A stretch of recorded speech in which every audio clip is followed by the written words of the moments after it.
Hello and good Sunday to everyone. I am, of course, the Script Doctor, and I am so happy to have you all here with me today to discuss a very interesting question with regards to genre entertainment and studios at large. The subject of studio superhero fatigue, or superhero fatigue, as it were. Um, there are many commentators online that have definitely argued and fairly to their point that it's the audiences that are tired of of superhero films. And I don't know if that's actually really factual. I'm trying to figure out the source of where it is all at. And the likely source is not so much that audiences are tired, because one thing we do know with the fact that Hollywood has sustained itself as an industry for decades, for over a century now, in some cases, is that people like still going to see movies and TV shows, reading books, comic books, what have you. And the audience hasn't tired of it. But the fatigue, I don't think, with regards to superhero films, comes from the audience's aversion to it, saying that they're oversaturated or whatnot. I think it comes more to the fact that the quality is in decline because the studios are getting tired trying to maintain such a high output of these films.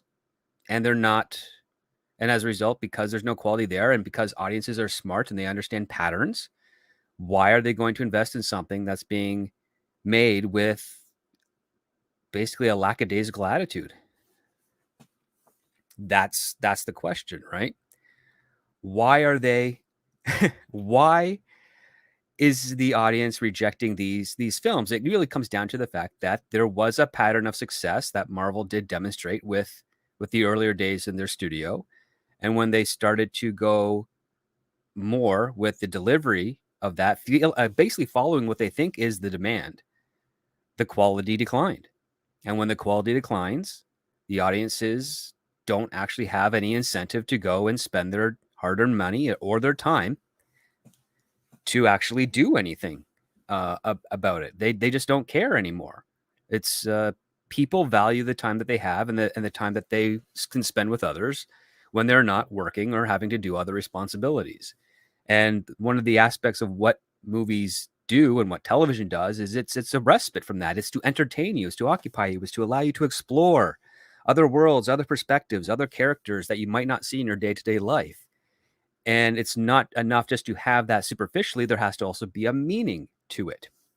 And with The Flash that came out last weekend, and now this is just basically we're coming into the closing of their second weekend, we have seen that the audiences recognize a turd when it's out there, when something has been worked on for a very long time and with the wrong mentality behind it. And let's show you some of the history of that, if you don't mind. So bear with me as I get this up and going. So The Flash, so this is going to be the one we'll share. So let's add that here. I'll do it more this way. Here we go. So this is, let's see, is that the right one? Yes, this is The Flash right now. So as we can see up here, June 16th, grossed 55 million. And from the next weekend, it has an average for the 3-day weekend of a 72% drop, which is pretty significant.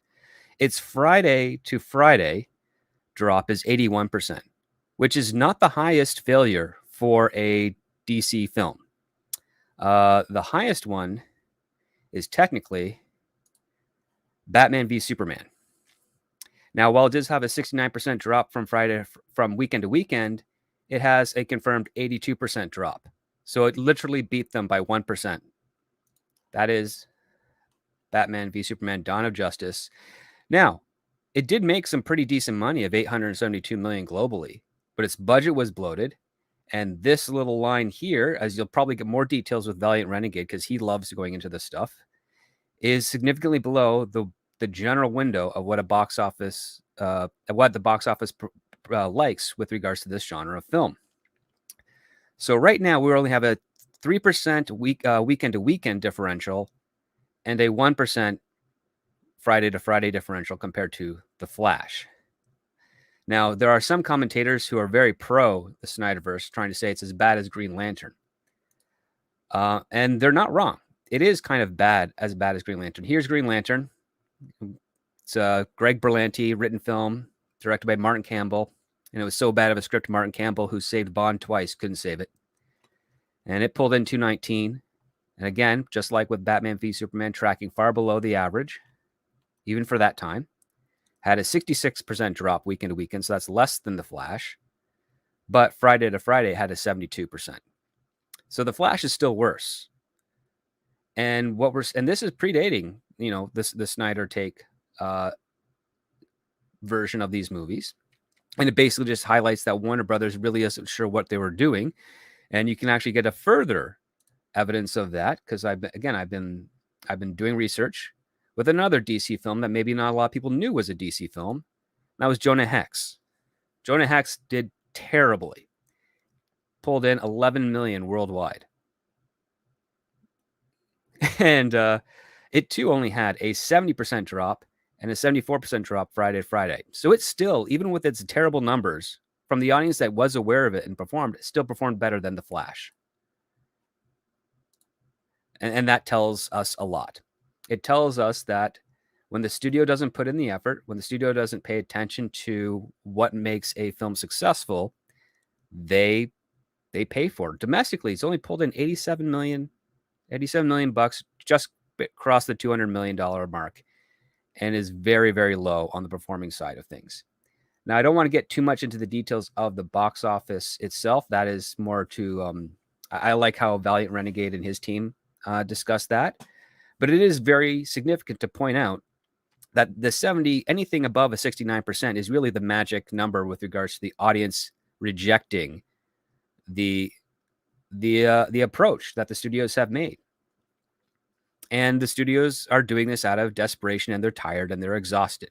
When you work on a movie for almost 10 years and this is the result, it basically means that you have just run out of steam. And that's why I think it's smart for Warner Brothers and the now DC Studios to do their reset. Now, a lot of people are going to speculate that this is very troubling for Warner Brothers, that they're worried that they're going to have to start selling everything to Netflix or Comcast or what have you. That's a stretching point. We do know that there's rumors that there are certain assets within Warner Brothers that are being entertained to be sold, and there's nothing wrong with that. But the real problem here is that people are forgetting the fact that Zaslav knew this coming into the company. He is as prepared for it as he possibly can be.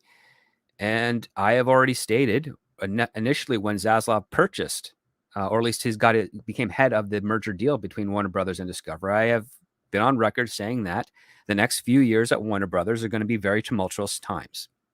Things are not going to go the way the rest of the other studios are expecting them to. And if Zaslav is a clever man, he is going to know that, and he is going to have to weather it. And that's going to be the case. And that's what this case is going to be. Right now, I think the only hope that Warner Brothers has with regards to a successful movie is Dune Part 2. Because everything else they have on their slate so far is going to be either a bomb or so under the radar that it's not going to make any significant cash for the studio. And that is something to really consider, is the fact that this will be a dark time for Warner Brothers, but it's not something that they couldn't weather. And most studios operate in a debt. Now, the debt that Warner Brothers is being currently circulating is around between 45 and 55 billion dollars. Is my understanding, which is pretty significant. And I don't want to try and mitigate the the urgency it is for Warner Brothers to try and get some money back. But there's really nothing that they can do right now. These are all projects that are required to be released.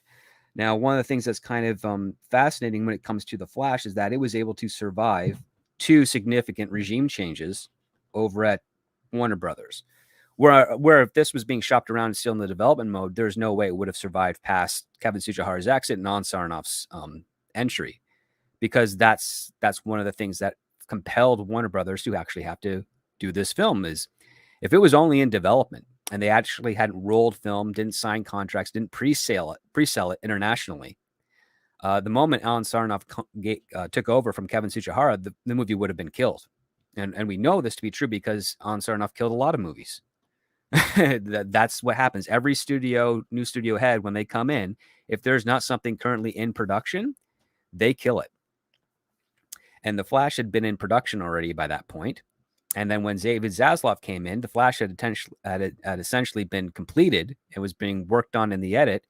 And he was stuck with this piece of product, just like with Aquaman, and to various degrees with Blue Beetle, which again started in production, I think, before Zaslav took over, very in the early stages. And when he did, he couldn't cancel it if he wanted to, because all the arrangements had been made. The distribution deals had been locked in. Money had been exchanged. And if they wanted to cancel it, they would have had to give that money back. And that would be very, very poor choice for any sort of studio head to do based on an ego alone. So it's better just run with it, get it out there, stamp it as the old regime, and wait until there's an official delineating point where they can say the new management has now started to bring in their new inventory to sell to you, the audience. And that is basically what's going to be happening with Warner Brothers for the next year and a half. They are basically having a fire sale with their old stuff. Everything must go. Get it out there. Whatever money we can get, but we're getting it out there. And the new product is being manufactured right now. We're going to be stocking our shelves with it. And its debut is going to be in sometime in late 2024, early 2025. That is basically the mentality that is occurring right now at Warner Brothers Studios. And we'll see how that plays out. There is no guarantee it's going to be hugely successful. I would like it to be.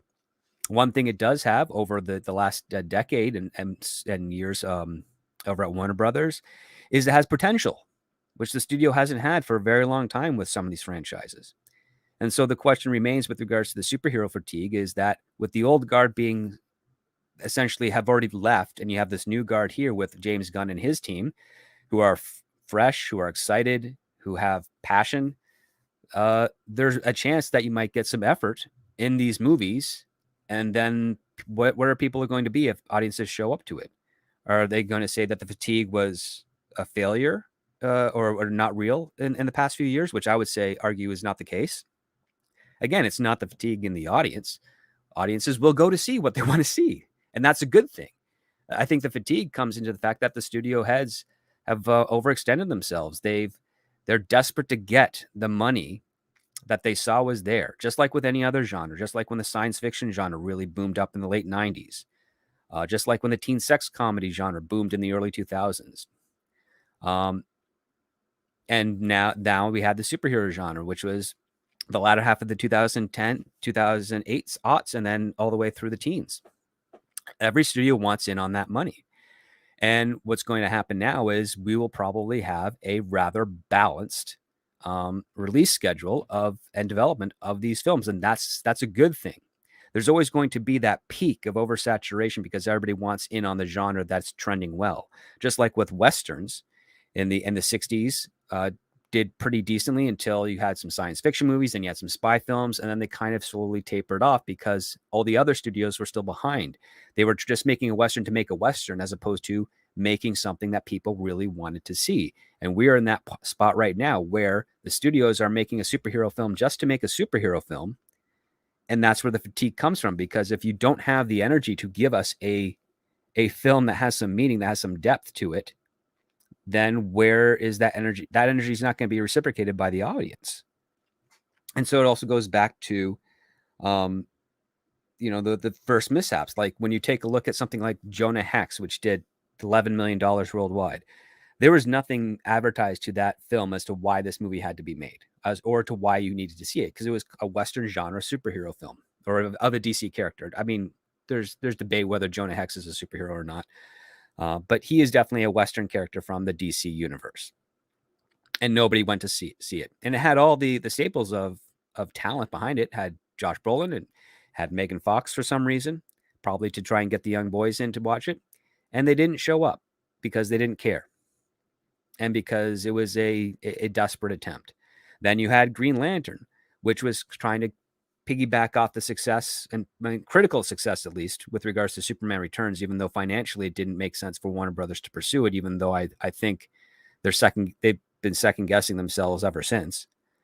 But even with Green Lantern, they put in a team that they thought would be great. Ryan Reynolds was popular. Martin Campbell, very a very good director, still is to his day.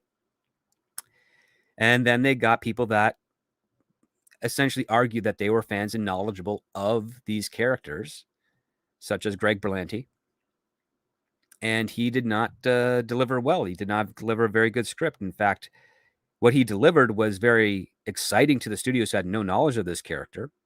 And they got so excited with it that they greenlit a sequel whilst they were still in the midst of production of Green Lantern.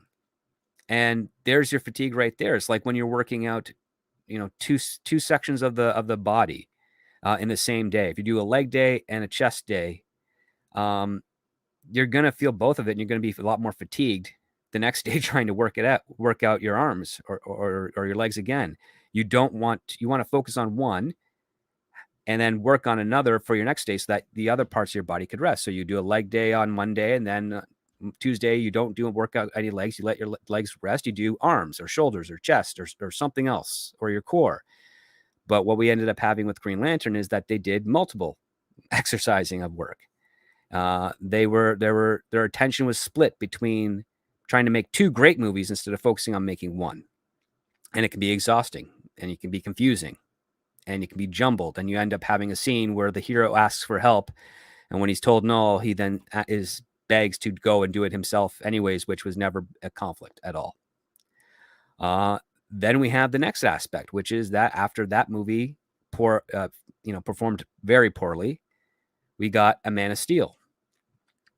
And this one has a very solid cast for a lot of the roles that they have in, but it has the wrong people involved. It had David S. Goyer, had Zack Snyder, and these were people that did not understand, what the character holds and what it means. And then I asked this question fairly, and this goes into the superhero fatigue, which is that what is Man of Steel about? What is its meaning?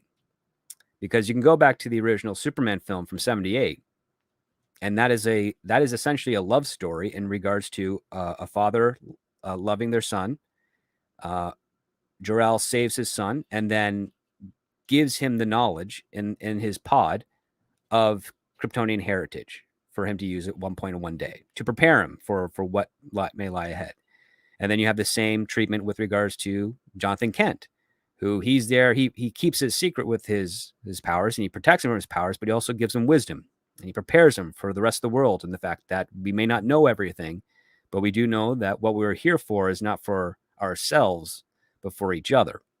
And he dies shortly after he imparts that wisdom.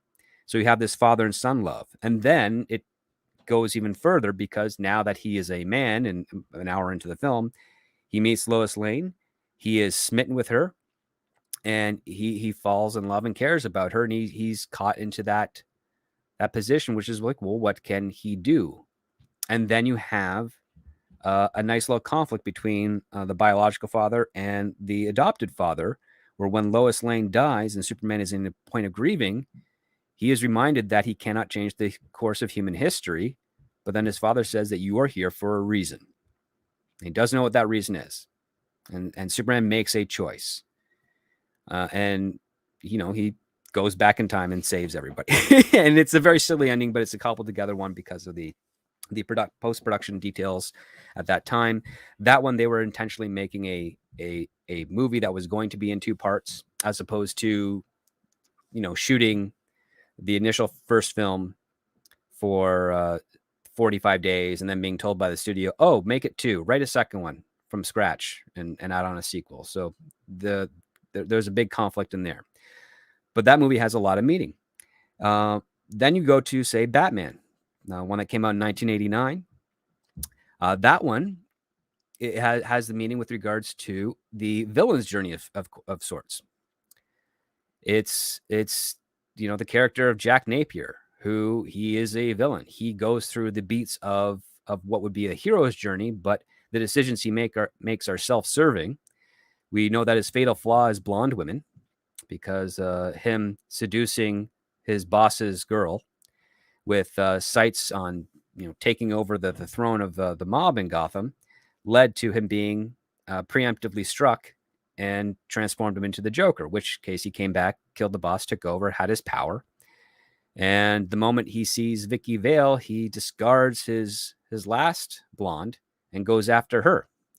And his obsession with her, his obsession for fame and attention, and to be not hated and feared, but loved and feared, led to his downfall that Batman eventually exploited. And it came to the point of his own demise at the end. It is an interesting villain's journey aspect to it.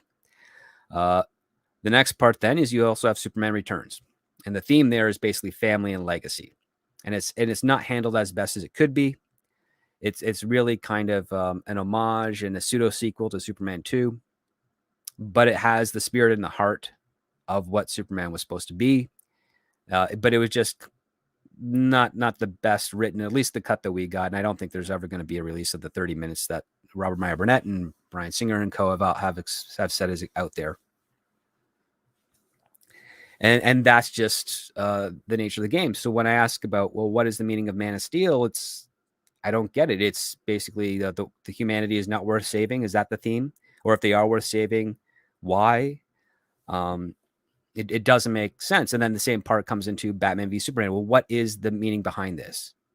It's not, it doesn't have any sort of soul to it. And so this is where you see the exhaustive nature when it comes to the studios, is that they're not thinking about why they're doing it. They're just trying to get it out there, kind of like trying to win a race that they're already, 5-6 movies behind. And they're pushing so hard, just their legs, that they're not breathing.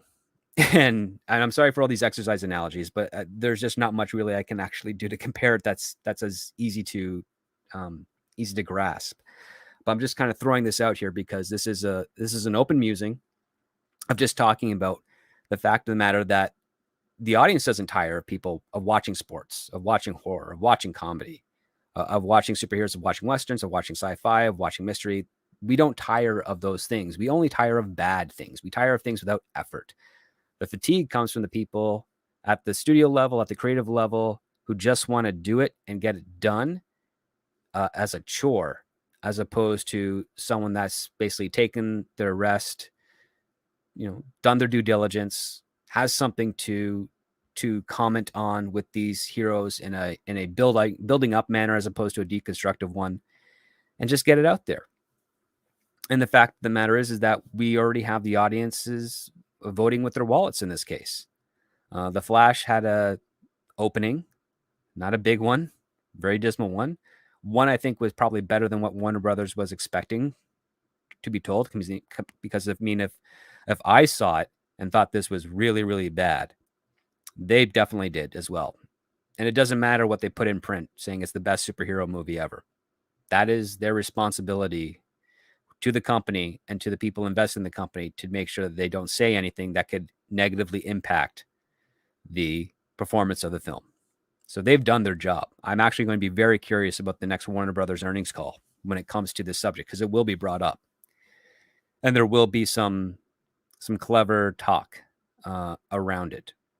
But one of the things I think a lot of the detractors or defenders of the Flash will try to argue is that it has a meaning with regards to the responsibility and not trying to change the universe and blah, blah, blah. But I mean, that kind of goes out the window because Flash at the end of the movie doesn't learn his lesson at all. He still changes things. So yeah, that's just a little my musings, my little rant for 20 odd minutes. Let's see what you guys are saying in the chat. We have Mexican Iron Man for $4.99. Thank you, Mike. You didn't have to do that. It says new movie popcorn. Me, Ivan, Iron Man teams up with Script, where Mexican Iron Man takes Script to Marvel and Warner Brothers, and they purge the bad execs and writers, and Script saves the day. I wish it were that easy. I really do. Unfortunately, we'll have to wait and see what happens once the writer's strike is over. We've got Al Aldofson. Hey, good to see you. Says Jonah who? Yes, Jonah Hex. Actually, Jonah Hex is a really cool set of miniseries, if I'm not mistaken. I've read a few odd books here and there of him. It's an old Western style guy. He's kind of like a bounty hunter, but also a lawman in some regards. It depends on what position he's in. I've read a handful of his stories. I've seen him a number of times in some of the cartoons, the Justice League animated and Batman Brave and the Bold have some stories with him. But yeah, he's this guy who's kind of like a little deformed on the right side of his face, but he's a hero, and he's a hero. He does what he thinks is right. He gets pulled into all sorts of weird fantasy, supernatural, time traveling adventures. Definitely something I would recommend checking out in the old books.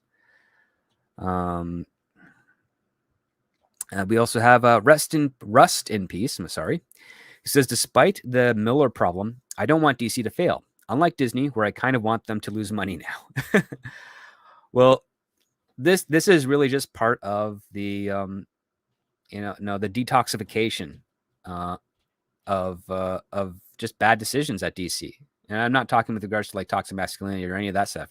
I'm just talking about bad decisions are toxic, especially in a studio system. If you don't make the right decisions, if you don't get in sync with your target audience, you don't understand that you're building from a niche audience and trying to expand that carefully, you will end up poisoning your company. And that's what we've seen with Warner Brothers, is what we've seen with Disney. Paramount did that for a bit, and they're slowly on the rise to recovery. It's going to take some time. Sony did that egregiously, not with any of the politics stuff, but just with trying to reach out with over distribution with regards to streaming and some of their takes on things. But they managed to actually catch themselves early on and avoid a lot of the troubles that the other bigger studios have faced. Disney will be fine. That they own property, so they're not going anywhere. They will bounce back. It won't be instant. It'll be a long time, and they can spin their wheels with those land holdings for quite a long time. They're not going to be the trouble that they have. They know is temporary, but it's still not good for reputation, because in Hollywood, reputation is more valuable than money, because reputation gets you money. So that's one of the things to remember and to consider with that. We got 52 movies a year. Hey, 52, good to see you. Says, I happened to be in Hollywood, California last Saturday, and I was able to see The Flash at the Chinese Theater in IMAX. Walked up, bought tickets. It was only a third full Saturday opening weekend. Oh, yeah. Well, that's because audiences are clever people. They recognize bad patterns. A brand is not immune to bad quality. It's just the fact of the matter. The brand is only as strong as the best that it puts out. And if you're paying attention to what the market is, and you're paying attention to what stories are and why we have stories and why we need stories and why we're trying to entertain and try to, show different perspectives and the conflict and drama that comes from that, we as an audience respond to it. We respond as best we can to it. And that's usually with repeat viewings. And in this case here, when you take a look at the numbers of The Flash, it looks like the general population saw it once and said no. And then the other people that were kind of bored and took a chance was very minimal. It was around 20% of the rest of the audience. Pretty horrible. Pretty horrible performance. Al Alderson says, with video game prominence, does having the story laid out for you, removing the creativity in the mind while reading, has that contributed to the decline of creativity? I'm not sure I quite understand the wording of this question. Let's try again. So with video game prominence, does having the story laid out for you remove, do you mean remove the creativity in mind while reading? Has that contributed to the decline of creativity? No. Okay, so laying out the story, it depends. Like if you are, as a narrator or an author, are front loading your story with what's going to happen, and before it plays out, that can be kind of anticlimactic for the audience. So there's that thing. On the creative process, if you yourself are writing a story and you lay out the story beforehand, that only opens you up to explore more creative actions, because there's no writer worth their salt thinks an outline is going to be restrictive to them, because an outline is not something that they have to stick to. That's the whole point of the outline. It's your brainstorming session, like more refined form of brainstorming. You're basically throwing down a target of, this is where I want to go, and I'm going to figure out how to get there first. And then once I figured out one way to get there, I have that as a relying map. in the eventuality that if I do start going to write it and I might get off track, I can at least pinpoint where I got off track and then use the outline to help solve that issue. And that's what it's really for. It's an anchor to you. And the best part about the outline is that if you're the one who wrote it, you do not have to stick to it. There's no rule saying you have to stick to it. You just do it. It's no different than writing draft 1 of your story and then saying, oh man, this doesn't work too well. I got to have to rewrite it. I got to fix these problems. So you rewrite a second draft. The outline is just a variation of that. And the best writers are too good to write a perfect first draft because they know that they can identify the problems in it and fix it and refine it. And those problems don't have to be significant. They can be minor. They can be grammatical errors, spelling mistakes. They could be a choice with a character. There could be a scene where 2 characters are in the same headspace and mindset, in which case the scene becomes boring. So you just change it so that one character has a different perspective. Therefore, you create conflict, and therefore you create interest. Any of those small little things, it basically constitutes a new draft. A draft is not a full rewrite. Full rewrite is a full rewrite. And those things are very different. But that's something to sort of think about when it comes to the fact that a true person with imagination and who has a lot of creativity cannot be blocked by their own rules or by their own by any type of censorship. They'll always find a way to get what they want to work around it because that's what makes them creative. Revenar says, I'd rather superheroes that doing rescues or saving Cat from the tree. Well, that was the beauty of that scene in the original Superman film, is that he rescued a plane, he stopped a jewelry thief, he stopped a bunch of bank robbers, but just because he does that doesn't make him above saving a cat from the tree. And that's what Superman is. He's a friend. He will help out when he can. What's interesting, though, is that he also is reminded by his father that he can't solve all their problems because he would be abused by humanity. So that also goes back into his own judgment of like, well, when does Superman feel the need to help? And that's a really cool question to explore, because does he go after every crime? Because that occupies a lot of his time. Or does he trust in some of the people that have volunteered or enlisted or were determined to help people, like first responders, firefighters, and whatnot? And does he rely on them to do their job because that's the risk that they chose to take? And if there's an escalation where they cannot handle that, usually through nefarious means in those cases, he then comes in to help. He knows that it's very important that he doesn't let the people he cares for treat him like a crutch or support system that they have to rely on, because then they'll get arrogant, then they'll get lazy, then they will do things of high risk because they know Superman will save them. And this story was kind of addressed a little bit with the robot Superman version. Gosh, its name is escaping me now. The Cyborg Superman, that's the one. Where there's a couple of interpretations of that story where, this space vessel is going to be destroyed, and everybody else is trying to find a way to save themselves. But one of the guy who becomes Cyborg Superman, says, no, Superman will save us. We don't have to do anything. It's like, that's arrogance. That's silly. And that's kind of one of the aspects they were going for with that. And it's a good question to explore. We got Neil in the chat. Good to see you, Neil. Says, the novelty of heroes, you can't just sell your movie or show off that you have that. There needs to be effort in the story and characters. Absolutely. Why else do the superhero story if you're not going to give us something fun to do with it? And also, where's the meaning for it?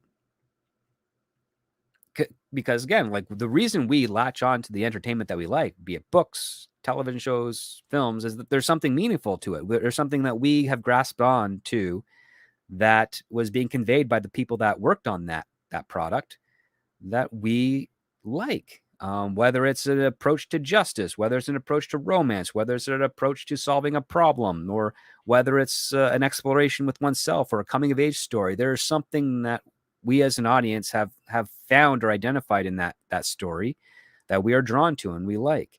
And the same thing goes even for the stuff that has come out over the last decade or so, whether it's good or bad. There are definitely audiences that like some of those things. There's definitely an audience that likes the Snyder Cut. I don't know why, but I speculate. And there's definitely some people that have liked some of the recent Marvel things. And again, I don't know why, but they're there. But the other part too is that they're also rather small. They are not the majority, and nor are they an audience large enough to sustain those types of stories with the budget that the studios have put behind it. And if those stories do have a market, I think that that market should be reflective with regards to the investment of what they could hope to earn back. So if they know that if they make an Ironheart movie, so to speak, and they know that there's only enough audience where they could probably make $100 million worldwide, they should really budget accordingly for that. And if you budget smart, and if you know how to tell a good story, you can make that work for that niche market. And if it does well and it expands out to other audiences, then yes, you could make a little franchise with that. But you'd have to remember that it is niche. And when it comes to a lot of franchises, whether they're new IP or existing IP, they all start in a very niche pocket. And it's only with the accessibility of what those stories are do they branch out and grow. Star Trek started as a very niche franchise and is still relatively a niche franchise, but it's a lot bigger than the average niche franchises. I mean, you have other shows that came out around the same time, like Wild Wild West. That is still, to this day, a very niche franchise. It almost makes no money. But there are definitely fans of that show out there that have the ability to watch it, whether it's on streaming, whether it's on like a TV Land that they're doing, reruns of it. It's out there, but it's small. And they did try to bring it back with Will Smith. Did not work. I remember that. Let's see. Who else we got here? We got Kitty Bear. Says, for real fire sales, you have to go to the Disney parks. You can get to see the Magnificent burn down. Funny, but I mean, not true. They're not selling anything. They're just collecting dust right now, and people still go to the parks. So maybe not in the numbers that they want, but they're still there. Neil also says, Green Lantern disappoints me because Martin Campbell was attached and he's doing good work with Zorro and Bond. Yeah, he was great. Martin Campbell's still good. You never know. He might even be brought back to revitalize Bond again in their next iteration. Revenar says, isn't Superman changed the timeline by Into the Speed Zone? Okay. Peculiar grammar aside, doesn't Superman change the timeline by going to the Speed Zone? No. One of the things that I thought was kind of that I always appreciate when it comes to fictional time travel is that time travel has to have consequences. They have to be personal consequences to the character. Again, the moment you suggest that they can go into another reality, if you don't specify how they can return to their own reality, then you've basically made them lost. They're lost in time. They're lost in the multiverse, so to speak. It's kind of like Sliders, where a bunch of that show is them trying to get back to their original home and they don't know how. And every time they jump into it, they think they're getting closer, but again, they're into random worlds and they're just trying to figure out a way to get back. The other conflict you have when you say, oh, well, then if they do this device, it takes them back to their own timeline. And the question is, well, why can't that device work for them to alter their existing timeline and basically get into a grandfather paradox conflict? And again, writers don't really follow through that. Rust in Peace asks, in the Snyder Cut, when Lois dies, they make Superman turn evil. Is that in the comics? No, that is an Injustice, which was a video game that was then adapted into the comics, but is not part of any comics continuity within the main field. It is also a very, very poor understanding of Superman. Yes, you'd definitely be grieving if Lois dies, but it would take a lot more than that to turn him evil. Let's see. We've got Neil again, who brings up a good point. The animated Flashpoint movie did a much better job conveying the message of not being able to change things, and it did it with less time and more cogent story characters. It did, but it also has another big flaw, which is that Eobard Thawne is the one that goes back in time and changes things. Like, he's the reason Nora Allen dies, and he's from the future, which means that in the original timeline, she never died. So the true solution to a Flashpoint story would be that Barry would go back, stop Eobard Thawne, prevent his mother from dying, and when he returns, he still becomes the Flash because that didn't change his own personal methods of wanting to be a scientist and, you know, also appease his parents, which were a very cop family. When you go back to, say, the John Wesley Shipp show, which is like a very loose adaptation of the character at that time in 89, 90, 91. Barry Allen had a lot of relatives that were police officers, but he was a dork. He wasn't the strong type of hard edge type of cop that, you know, his parents were, or his father was in one case, or his brother, or what have you, whatever character family orientation they gave him at that time. He was a dork, but he still wanted to be like his folks, have that badge, have that, you know, sense of duty. So he went to the one thing that he was good at. If he's good at chemistry and he's good at science, he's going to be part of the investigative team. That makes sense. And if that's part of his character. The whole killing of his mother, very, very, it's a very derivative idea. I remember in college having to do basically a writing assignment with a bunch of children, essentially like 12, 13, 14-year-old high school students. We did this one little variation because my teacher was also, his wife was a high school English teacher. So he did this little part of the unit in his school where he bridged us with them for 1 week. And we had asked them to, you know, do various genres. So because I was good in comedy and good in superhero stuff, I got to do both. So we did a little unit on coming up with a comedy sketch, and then we did a little unit on coming up with a superhero. And every single superhero that came up with was basically a parent or both parents died when they were young. And it's like, wow, you've got no imagination. I mean, and that's basically what the exercise was, is that if you have to kill a parent to motivate the kid to be a superhero, you're really just pulling from someone else's idea. And it doesn't work all 100% of the time. So yes, there's that. Let's see. We also have Stubble McShave. Hey, thanks for being here. Sends in 50. I know many people who have given up on the superhero movie genre. They don't care about superhero movie news. I think they have lost at least 30% of the audience. Well, there's no reason for them to care, right? Because what have they, when the genre started, they were trying to do something with it. I mean, Iron Man has a Phoenix Rising story arc. Thor has an arc of valuing humanity and the responsibility with which the powers they have.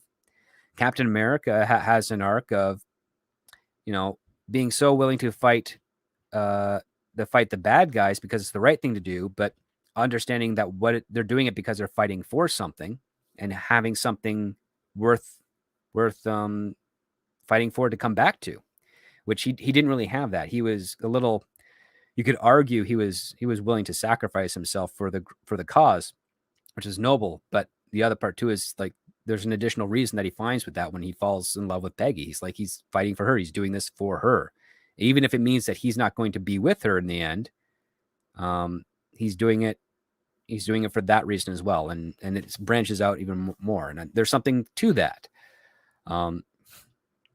It's once we get past those movies, we start losing the meaning, and we're just kind of excited with just having them together. And that only lasts so long. I think that was one of the biggest faults with regards to Iron Man 2 and why they weren't able to do the demon in the bottle stories, that you have another aspect of it. Yes, he Tony Stark survives and becomes has a new perspective with regards to his technology and what it means for the rest of the world. But then he's got to deal with his own issues, which is that his playboy attitude, his reckless behavior outside of the responsibilities he has actually impedes his abilities to maintain those responsibilities. How can he be Iron Man if he is addicted to alcohol and he's suffering through it? And How is he supposed to save people if he's and do it properly and safely if he's inebriated all the time? And why is he getting drunk all the time? What pain is he trying to hide? Is it the pain from the reactor in his chest? Is it the pain with regards to his family trauma? Like, those are fun things to explore because it's about self-recovery. And that's a great theme to have in a movie. And it's a great inspirational theme to have in a movie, an aspirational theme to have. So thank you for that, Selwyn McShave. Much appreciated, of course. We also got Al Alderson says Firefly would also provide opportunity to introduce new characters. Am I missing something from this? Oh, sorry, I am. Here we go. Al Alderson said, I'd love to see WB acquire Firefly and hand it to Gunn and Nathan Fillion. Story to tell of Mal's recovery from his disaster, and there's a story to tell about River Tam. Firefly would also provide opportunity to introduce new characters. Firefly was a cool shot in the dark. I love the premise a lot. And I think Fox screwed up by not airing it in the proper production order that it was intended. But that is also a very niche franchise. I remember because I just started like inching my way into the studio system at the time, and as contracts under contract work. And a lot of the Firefly fan community thought that this movie, Serenity, would revive the show. But I saw the data, and I knew that there was, unless they went to the theater every day for 2 showings a day for a month, there's no way they were going to get enough money in the box office to warrant an investment in a revival of that television show. And the people just weren't there.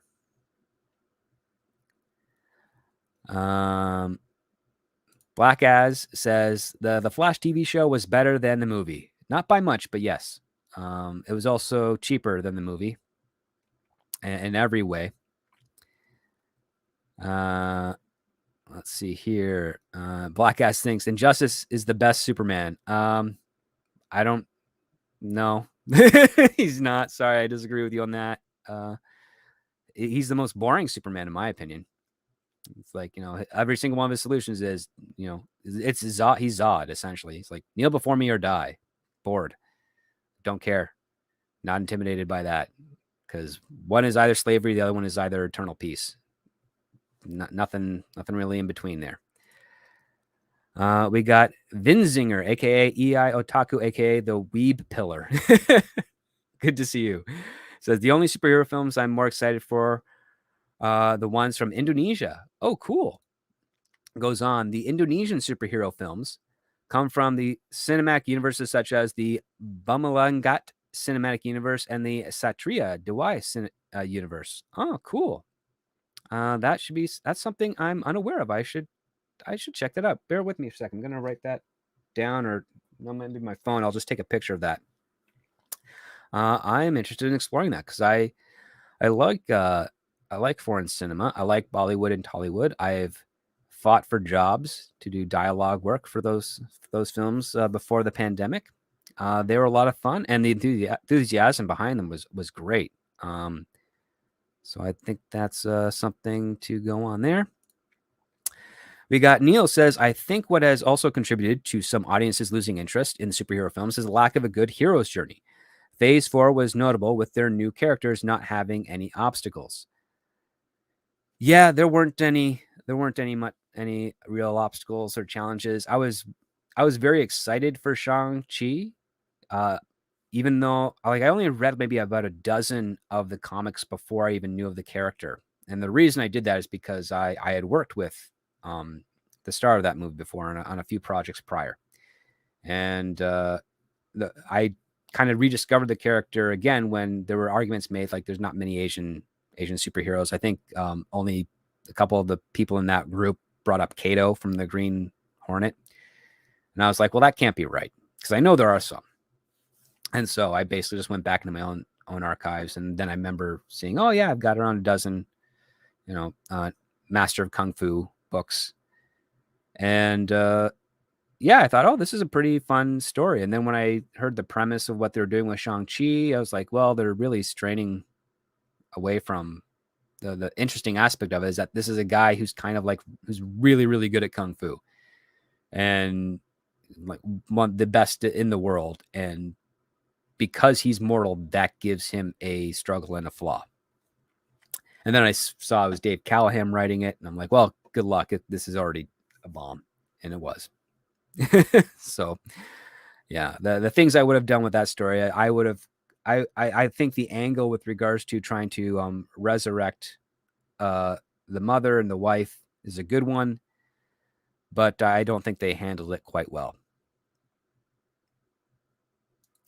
Sean Stackhouse is here, says, Script, do you think a third Keaton Batman movie would have performed better than The Flash?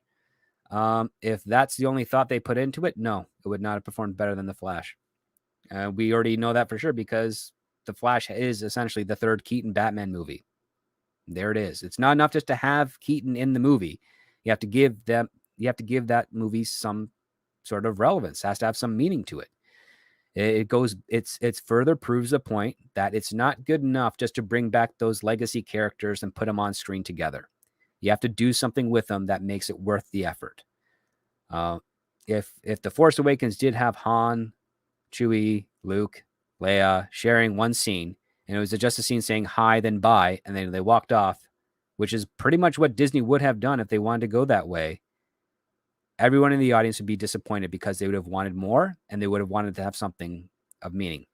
But if they had a scene, say, similar to what we saw in Empire Strikes Back, where they've recovered from an incident or some sort of dramatic set piece, and they're just happy to see each other, and then there's still that conflict, and then they have to go their separate ways because they each have their own goals, to pursue. We would actually really cherish and love that scene, and it would actually be worth it to watch again and again. But we're not getting that right now at the current age. In fact, again, it's being treated as appease the plebs, so to speak. That's their perspective. Appease the plebs. Just give them the basics of what they want, and then at least we can say we did it, and then we move on to the next one. That's basically what they kind of did here with The Flash and with Keaton, and especially the other cameos that they threw in.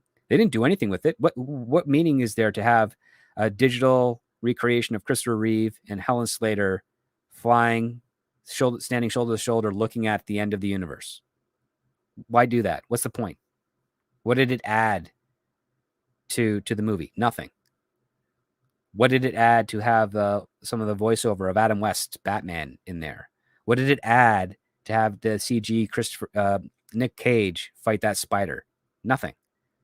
It's empty. It's hollow. It's meaningless. It was there to be there.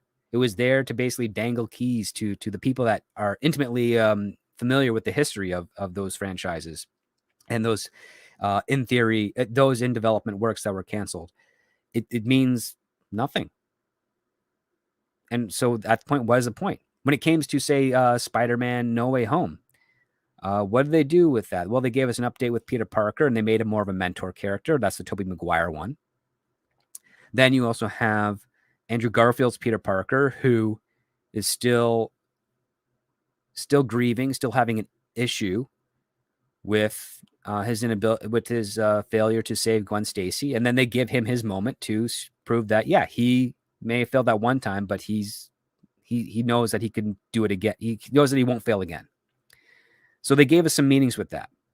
And they were far more deeper than anything we got in The Flash. And even though they were just instances and small meanings and small points, they did the job that they needed to do. And it wasn't done in the whole, oh, we're just going to appease you with this basic throwaway stuff. Like if they really wanted to do that, we'd never get any interesting or set pieces with any of those characters or any of their moments in there at all. It wouldn't be there. It would just be, they showed up, but Tom Holland, Peter Parker does all the stuff. And that's what they would do. But they didn't do that. They decided to go and have fun and take advantage of what they brought in with those actors, especially with Alfred Molina, and Ralph Fiennes, and of course Willem Dafoe. We got the Basco Scenario says, hello there, buddy. Hey, sir, fellow Canadian. How are you doing? Hope things are well over there. We got hello, computer. Says, do you think Disney went that way with Star Wars because there'd be too many white males? No. It was very transparent what Disney was trying to do with the sequel trilogy. They were trying to make one movie focused around one of the main legacy characters in some regard. First one was focused around Han. The second one was focused around Luke. And the third one was supposed to be focused around Leia, but sadly, Carrie Fisher's passing prevented that from happening. That's what they were kind of trying to do. I would not be surprised if in some regards, if history were slightly different and say we got the Star Wars prequel trilogy was the very first introduction to Star Wars we ever had. And fans who saw New Hope would be really upset because they're like, Obi-Wan and Bail Organa don't share a scene together. There's always that possibility. That is a scenario, a likely scenario. Or Obi-Wan and Yoda don't share a scene together in the first movie. You know, there'd be something to complain about in that regard, and it's not an incorrect complaint. It's a very valid one, but it's definitely the perspective that is very feasible with regards to what fans like, what they gravitate towards to, and what they want to see. And sometimes you have to play it as best you can. The basic flaw that the sequel trilogy had is that even though I think it's kind of an interesting idea to have one of that sequel trilogy films be each of the three main characters from the original being a mentor to the new characters in every individual movie, you risk recycling the same story beats over and over again. And at the same time, when you can't capture what made those original movies good and are basically just going off a superficial recount of what those movies were to try and remake them in your own image, you lose the audience. And that's kind of what happened. Revenar says, you can't separate the trio. Well, then you must not like The Empire Strikes Back, because that's the trio separated. And it's one of the better Star Wars movies. You can do whatever you want. There's just better ways to do it. Vinzinger says, I want to inform you that Bamlagats, sorry. First film, Gundala, is available in Tubi, both dubbed and subbed, while his second film, Shriyashi, will appear in Shout Factory. Oh, cool. Hello, computer, says Kylo and Rey should have been siblings. That would have been some great drama. Could have been. I would have preferred if Kylo and Rey weren't related to any characters at all. The universe is bigger than the family of Skywalker. And that's also a very important lesson to remember, is that the in-universe characters do not know the same information that you as the audience know. And that's where you get to have your fun and drama and mystery and excitement and stakes and everything. If everybody in the universe knew everything that you knew, nobody would know that Batman is Bruce Wayne. Or everybody would know that Batman is Bruce Wayne. Then you don't have any mystery or mystique there. Everybody would know that Clark Kent is Superman. Everybody would know everything. And then you get a boring story. I mean, you're talking about like the Star Wars galaxy, which has trillions upon trillions of people. Not everyone in that galaxy would know who Luke Skywalker is, or even know the real story of what Luke Skywalker did. Because it's like the game of telephone, the ultimate game of telephone. It's like the oversaturation with regards to the internet. You can go on Twitter or Instagram or Facebook, what have you. You can say a story and it could be completely wrong, but be perpetuated throughout the entire interwebs. And the people reading it might think it's true, but not necessarily what really happened. And maybe the truth will come out. Maybe it won't. You don't know. Now imagine that. Now that's just one planet. That's just Earth right now. Now imagine that, with the infinitude of a galaxy. I mean, there's limitations, of course, but with all the possible planets that are in a galaxy, multiply that exponentially, and you're never really going to know exactly what's going on. That's what makes our observation of Star Wars very special. So, and that's something else too, that sadly the current stewards of Star Wars have forgotten. especially Dave Filoni in that Clone Wars. Everybody knew who Anakin Skywalker was. It's like if so many people know who Anakin Skywalker was, surely a spacer visiting Tatooine, a smuggler or a regular courier or whatever, would hear of this Luke Skywalker name in passing by accident. And that would probably spread like wildfire if it's such a legendary name, right? But no, the galaxy is supposed to be big to the point where, yes, you don't have to change your name to hide too much. Obi-Wan Kenobi changed his name because clearly he felt like he wanted something less Jedi sounding. We have Darren M. Hey, Darren, good to see you. Says, hit that like button and share the video out. Please subscribe if you haven't already. If you have subscribed, check to make sure you still are. Sure, I agree with all that. Thank you so much. Yeah, that's pretty much the only things that I want to discuss today. Just a short stream, but I'm so happy to have you all here. I want to thank Mexican Iron Man and Sel McShave, of course, for their donations. Much appreciated. I want to thank you all for sticking around with me for so long, but I have to get back to doing some other writing. Even though we are on strike from making deals with studios, I still like to write stuff for myself and for things that I could possibly do outside of the studio system. As well as finish up, I have a number of Patreon articles that I've almost finished that I'll be dropping over the coming days. So for those of you that are Patreon members, you'll be seeing some stuff soon, which I think you'll like and are great. And again, if you aren't a member there, there's no problem, no animosity, no worry on that. But I do offer a 7-day free trial at the base tier, so you get to read all the back catalog articles that I have posted. And if that is something you dig, you can sign up, and I appreciate the support. Before we go, I will answer this one question because David Rose is in the chat. He says, can't George Lucas make another universe? Sure.